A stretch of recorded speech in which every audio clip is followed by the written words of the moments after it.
अस्सलाम वालेकुम क्लास 6। हमने एक्सरसाइज 8.3 के जो फार्मूलाए हैं वो प्रीवियस वीडियो में सॉल्व किए थे और मैंने आपको बताया था कि क्यूबॉइड का वॉल्यूम हम कैसे फाइंड करते हैं और इसका सरफेस एरिया कैसे फाइंड करते हैं। वही फार्मूलाए हमने यहाँ पे यूज़ करने हैं। एक नज़र आप उन फार्मूलाए को देख लें तो होप्स हो के आपको ज़्यादा अच्छी समझ में आ जाएगी, वरना मैं तो यहाँ पे इस एक्सरसाइज में भी आपके सामने लिखूँगी।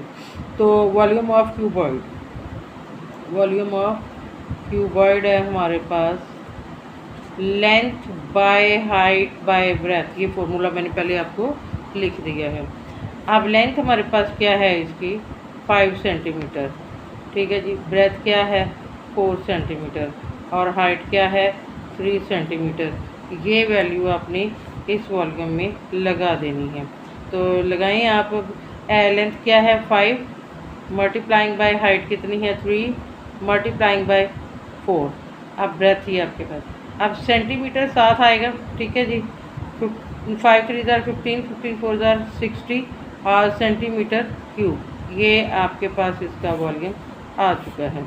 इसी तरह से यही वैल्यूज़ आप उसमें पुट करेंगे सरफेस एरिया में। सरफेस एरिया का फॉर्मूला जो है वो आपके पास है 2, ठीक है, length by B plus B by H plus H by L, ठीक है।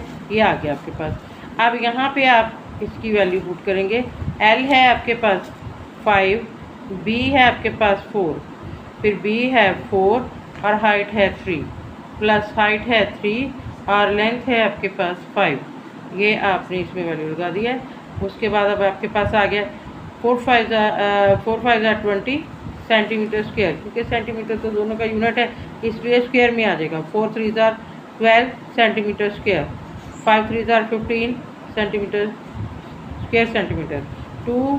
अब इन सबको ऐड कर दें आप 20 और 12 32 और 15 47 सेंटीमीटर स्क्वायर सेंटीमीटर आ जाएगा जी। इसको आपने 47 को 2 से मल्टीप्लाई किया तो आपके पास आ गया 94 स्क्वायर सेंटीमीटर, ठीक है जी। ये आपके पास इसका सरफेस एरिया आ गया। ओके, इसी तरह से इसका पार्ट 2 देखें। ये आपके पास एक क्यूब है, ठीक है। क्यूब का वॉल्यूम मैंने आपको बताया था एल क्यूब, क्योंकि सारी लेंथ इसकी बराबर है। L is equal to 9 centimetre. तो एल क्यूब का मतलब ही ये है एल बाय एल। तो 9 centimetre multiplying by 9 centimetre multiplying by 9 centimetre.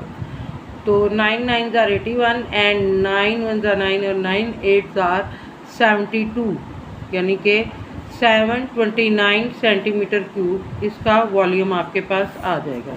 और क्यूब का जो सरफेस एरिया है वो हमारे पास आएगा 6L स्क्वायर, ठीक है जी। 6 multiplying by L multiplying by L, 6 multiplying by 9 multiplying by 9। अब आपने इनको मल्टीप्लाई करना है। 9 9 ज़ार 81 को आपने 6 से मल्टीप्लाई किया, 6 1 ज़ार 6 एंड 6 8 ज़ार 48।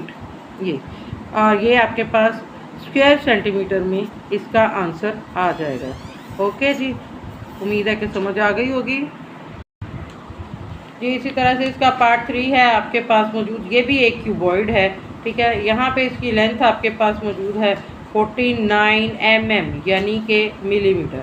इसी तरह से इसकी ब्रेथ जो आपके पास वो है 30 mm और हाइट इसकी आपके पास है 35 mm। तो अब इसका वॉल्यूम आप निकालेंगे L by B by H. Length है 49 मल्टीप्लाइंग बाय 30 मल्टीप्लाइंग बाय 35। अब आपने तीनों टर्म्स को आपस में मल्टीप्लाई कर लेना है। आपके पास जो इसका आंसर आया है वो है 51450 mm क्यूब mm, ठीक है जी। ये आपका आंसर आ चुका है, यानी इसका वॉल्यूम आपके पास ये आ गया। अब आपने इसका सरफेस एरिया इन्हीं वैल्यूज़ को यूज़ करते हुए फाइंड करना है। S A is equal to 2 into L by B, ठीक है, plus B by H plus H/L, ये आपके पास इसका फॉर्मूला है। 2L आपके पास है 49 मल्टीप्लाइंग बाय 30 और फिर 30 मल्टीप्लाइंग बाय 35 प्लस फिर 35 मल्टीप्लाइंग बाय 49, ये आ गया। उसके बाद 2, अब आपने इन दोनों को मल्टीप्लाई करना है, तो आपके पास जो आंसर आया वो 1470, ठीक है। स्क्वायर सेंटीमीटर साथ लिखते जाएं, क्योंकि यहाँ पे स्पेस कम है इसलिए सेंटीमीटर मैंने सबके साथ नहीं लिखा। अब चूँकि एरिया फाइंड कर रहे हैं तो स्क्वायर सेंटीमीटर साथ साथ आएगा। इसी तरह से आपने 35 को 30 से मल्टीप्लाई किया तो आपके पास आ गया 1050 स्क्वायर सेंटीमीटर। इसी तरह से आपने 49 को 35 से मल्टीप्लाई किया, आपके पास आंसर आया 1715 स्क्वायर सेंटीमीटर। अब आपने इन सबको ऐड कर लेना है। इन सबको ऐड करें तो आपके पास जो आंसर आता है वो है 4235 स्क्वायर सेंटीमीटर, यानी ये नंबर हमारे पास आ चुका है। अब आपने इसको 2 से मल्टीप्लाई कर लेना है। 2 5 ज़ार 10, 2 3 ज़ार 6 और 1 7, 2 2 ज़ार 4, 2 4 ज़ार 8 स्क्वायर सेंटीमीटर, ये आपका सरफेस एरिया आ चुका है। होप सो कि आपको समझ आ गई होगी। अब आप इसको एक नज़र देख लें और होमवर्क करके लाएँ। ओके, अल्लाह हाफिज़।